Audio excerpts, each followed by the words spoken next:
Bismillahirrahmanirrahim. Assalamualaikum warahmatullahi wabarakatuh.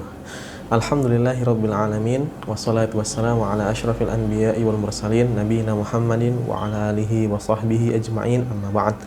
Alhamdulillah, segala puji hanya milik Allah Subhanahu wa taala, yang mana atas limpahan nikmat dari Allah Subhanahu wa taala pada pagi hari ini kita bisa melanjutkan pelajaran kita.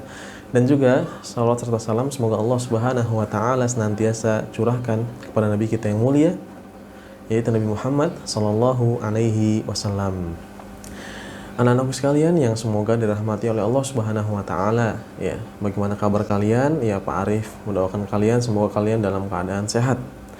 Ya, pada kesempatan pagi hari ini Pak Arif akan menjelaskan tentang suatu pelajaran yang sangat penting, ya, yaitu pelajaran akidah akhlak, yang mana kita masuk ke dalam pelajaran tentang akhlak, ya, yaitu adab dalam menasihati orang lain. Baik anak-anakku sekalian yang semoga dirahmati oleh Allah Subhanahu wa taala, ya. Pernah enggak sih kalian melihat teman kalian ini melakukan kesalahan, ya? Nah, kalau kalian melihat tersebut, apa yang kalian lakukan? Ya, tentunya kalian menasihatinya, kan? Atau pernah enggak sih kalian ini melakukan kesalahan, ya? Sehingga apa? Sehingga orang lain memberikan nasihat kepada kalian. Nah, sekarang bagaimana cara kita ini menasihati orang lain, ya? Dan juga apa sih hukumnya menasihati orang lain? Kita akan bahas satu persatu. Ya, baik anak-anak sekalian yang semoga dirahmati oleh Allah Subhanahu wa taala. Kita ambil bahasan yang pertama, yaitu tentang hukum menasihati orang lain, ya. Ya, hukum menasihati orang lain ini adalah apa? Suatu yang dianjurkan, sunnah, bahkan bisa jadi wajib, ya. Karena menasihati orang lain ini di sini adalah ciri orang yang beruntung, ya. Karena Allah Subhanahu wa taala berfirman dalam surat Al-Asr, ya, mengatakan apa? Bahwasanya seluruh manusia dalam keadaan merugi. Ya, ini pelajaran surat Al-Asr sudah kita bahas di pelajaran Al-Qur'an hadis, ya. Pak Arif berharap kalian masih ingat pelajaran tersebut, ya, di mana Allah Subhanahu wa taala berfirman wal 'asr, ya, demi masa, innal insana lafi khusr, sesungguhnya manusia itu dalam kerugian, illal ladzina amanu, kecuali orang-orang yang beriman, wa amilus shalihat, dan beramal saleh, wa tawasaw bil haq, dan saling menasihati dalam kebaikan. Nah, lihat di sini, wa tawasaw bil haq, saling menasihati dalam kebaikan, wa tawasaw bis sabr, dan saling menasihati dalam kesabaran. Nah, kalau kalian ingin termasuk orang-orang yang beruntung, ya, tidak termasuk orang-orang yang merugi, ya, diantaranya kalian harus saling menasihati sesama kita. Ya, kenapa? Karena, ya, kita hidup di dunia ini, ya, pasti akan melakukan kesalahan, ya, pasti ada kesalahan yang kita lakukan. Maka apa? Maka kita butuh nasihat orang lain, dan orang lain pun butuh nasihat kita ketika orang lain tersebut terjatuh ke dalam kesalahan. Nah, bagaimana jika orang lain datang kepada kita dan dia meminta nasihat? Ya, maka kewajiban bagi kita untuk memberikan nasihat, karena itu adalah hak dia. Ya. Nabi SAW bersabda, al-muslimu 'alal muslimi sit. Ya.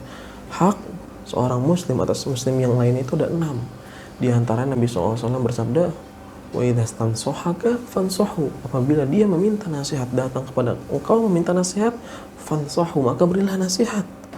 Ya, misalnya kalau ada teman kalian, ya, siapa misalnya Gozi, ya, atau Muawiyah atau siapa datang kepada kalian, kemudian datang meminta nasihat nih, saya kok lagi agak malas baca Quran, ya, lagi malas murojaah, lagi malas ngafal juga nih, gimana ya?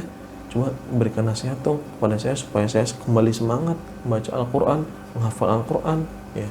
Nah, ketika dia datang dan meminta nasihat, maka wajib bagi kita apa? Memberikan nasihat, ya. Nggak boleh kita menolak, oh nggak mau, saya nggak mau memberikan nasihat kepada kamu, ya, kamu ini orangnya malas emang, wah, malah dihina atau malah dibentak-bentak. Nah, itu nggak boleh.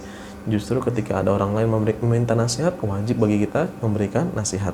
Begitu juga kalau kita melihat teman kita melakukan kesalahan, ya, melakukan sebuah maksiat, ya, dia misalnya menghina temannya atau berkata kotor, maka kita bilang, kamu jangan berkata kotor, nggak boleh. Seorang muslim itu harus menjaga lisannya. Nah, seperti itu, ya, karena Nabi Shallallahu Alaihi Wasallam bersabda, unsur akhaka zaliman aw mazluman, ya, tolonglah saudaramu, ya, yang mana dalam keadaan dia berbuat zalim ataupun dizolimi, ya. Nah, maksudnya berbuat zalim adalah berbuat maksiat, ya, karena orang yang berbuat maksiat pada hakikatnya dia menzolimi dirinya sendiri, sehingga kita perlu menolongnya, ya, dan agar dia meninggalkan kemaksiatan tersebut. Iya, selanjutnya nih, setelah kalian tahu hukum menasihati orang lain, ya, maka pertanyaan selanjutnya atau hal yang terpenting yang perlu kalian lakukan adalah atau ketahui tentang adab-adab memberikan nasihat. Ya, ini penting. Ya. Setidaknya di sini ada 6, ya. Yang pertama, kalian harus ikhlas. Ya. Kalian harus ikhlas. Artinya ketika kalian memberikan nasihat, ya, tidaklah kalian mengharap, ya, dari nasihat tersebut adalah ganjaran pahala dari Allah Subhanahu wa taala, ya. Bukan untuk membanggakan diri, ya, bukan untuk merendahkan orang lain misalnya, dan lain sebagainya. Nah, kemudian yang kedua, jangan sampai nasihat kita ini, ya, menjadi mempermalukan saudara kita, ya. Nggak boleh kita menasihati dengan cara mempermalukan saudara kita, ya. Kita nasihati di depan umum, atau kita nasihati dengan suara keras sehingga orang lain tahu kesalahan dia. Nah, itu juga nggak boleh. Kemudian yang ketiga adalah secara rahasia, harus diam-diam, ya. Ya, hanya berdua saja, ya, nggak ada orang lain lagi yang melihat, ya. Supaya supaya, ya, aib saudara kita atau kesalahan saudara kita ini tidak diketahui oleh orang lain, ya. Kan Nabi SAW pernah bersabda man satara musliman satarahullahu fid dunya wal akhirah. Barang siapa yang menutupi aib saudaranya, ya, maka Allah Subhanahu wa taala akan tutup aibnya di dunia maupun di akhirat. Nah, ini juga penting. Kalau kalian menasihati, jangan sampai, ya, di depan umum, tapi harus secara rahasia, diam-diam. Kemudian yang keempat, ini juga penting, kalian harus lemah lembut. Jangan dengan membentak-bentak, ya. Jangan dengan dipukul misalnya. Kamu ini sih kenapa kamu lakukan ini kan dosa, ini. Wah, kalian bentak-bentak nggak boleh, tapi harus lemah lembut, ya. Kalian ingatkan, temanku, kawanku, kalau kamu kenapa sih melakukan hal tersebut, ya? Kamu nggak tahu, ya, kalau Nabi SAW memerintahkan kita untuk begini dan melarang kita untuk begini, ya. Bukankah janji Allah Subhanahu wa taala bagi orang yang begini adalah begini misalnya? Nah, kalian harus dengan suara yang lemah lembut, jangan sampai kasar, ya. Karena bisa jadi lemah lembut kalian ini, ya, menjadi sebab hidayah untuk teman kita, sehingga dia bisa menerima nasihat kita. Kalau kasar, ya, boro-boro menerima, ya, ketika dikasarin, ya, baru pertama kali dikasarin aja langsung marah, ya. Kemudian adab selanjutnya adalah yang kelima, kita nggak boleh memaksakan kehendak kita, ya. Ketika kita memberikan nasihat, cukup menyampaikan nasihat tersebut, ya, nggak perlu memaksa kepada orang lain, kepada teman kita. Kalau dia menerima nasihat kita dan menjalankannya, itu adalah kebaikan untuk dirinya dan juga untuk kita. Adapun kalau dia menolaknya, ya, maka itu keburukan buat dia dan kebaikan untuk kita, karena kewajiban kita hanya hanya menyampaikan. Adapun hidayah itu semua di tangan Allah Subhanahu wa taala, ya. Dan yang terakhir, ya, kita harus mencari waktu dan momen yang tepat, ya.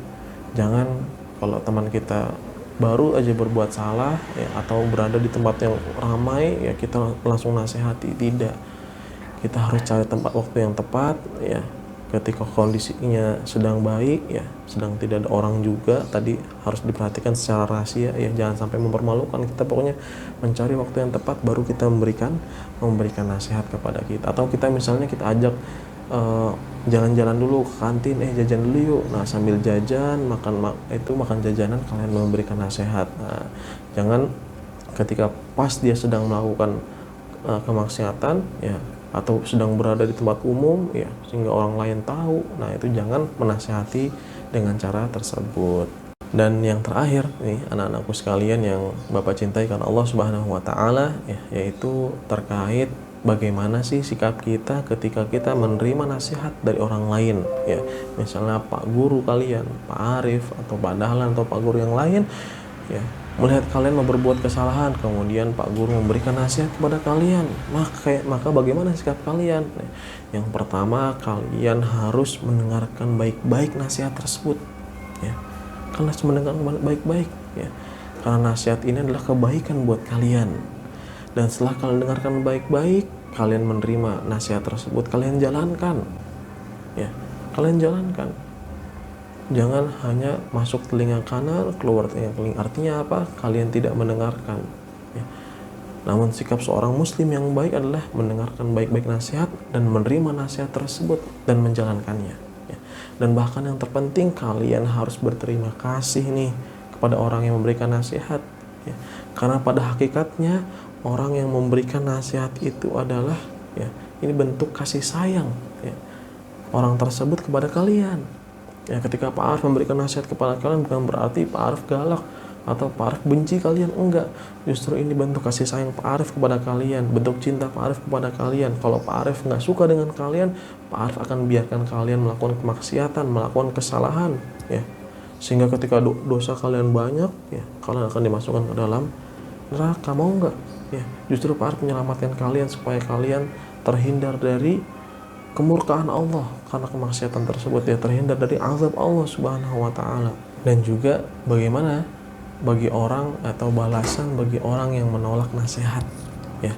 Orang yang menolak nasihat dan juga merendahkan orang lain adalah ciri sifat sombong atau adalah sifat sombong, ya.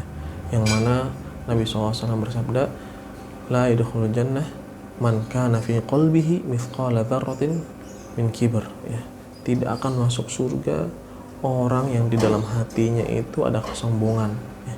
Dan Nabi SAW menjelaskan bahwasanya kesombongan itu apa? Batarul haqqi wa qumtun nas, ya. Sombongan itu adalah menolak kebenaran, ya, menolak nasihat dan merendahkan manusia, ya. Mau kalian menjadi orang yang sombong? Mau kalian dimasukkan ke dalam neraka gara-gara sombong? Ya, kalau kalian tidak mau, maka ketika kalian diberikan nasihat, ya, dengarkan baik-baik nasihat tersebut dan kalian terima dan juga amalkan, ya. Semoga Allah Subhanahu wa taala menjadikan kita orang-orang yang senang, ya, menerima nasihat. Baik anak-anakku sekalian, selesai sudah pembahasan yang bisa Pak Arif jelaskan pada kesempatan pagi hari ini, ya. Semoga penjelasan yang singkat ini bermanfaat untuk kalian. Apabila ada salah-salah kata mohon dimaafkan, silahkan ditanyakan. Apabila ada hal-hal yang belum kalian pahami, ya, Pak Arif tutup dengan bacaan kafaratul majlis. Subhanakallahumma bihamdik, asyhadu an la ilaha illa anta astaghfiruka wa atubu ilaik. Assalamualaikum warahmatullahi wabarakatuh.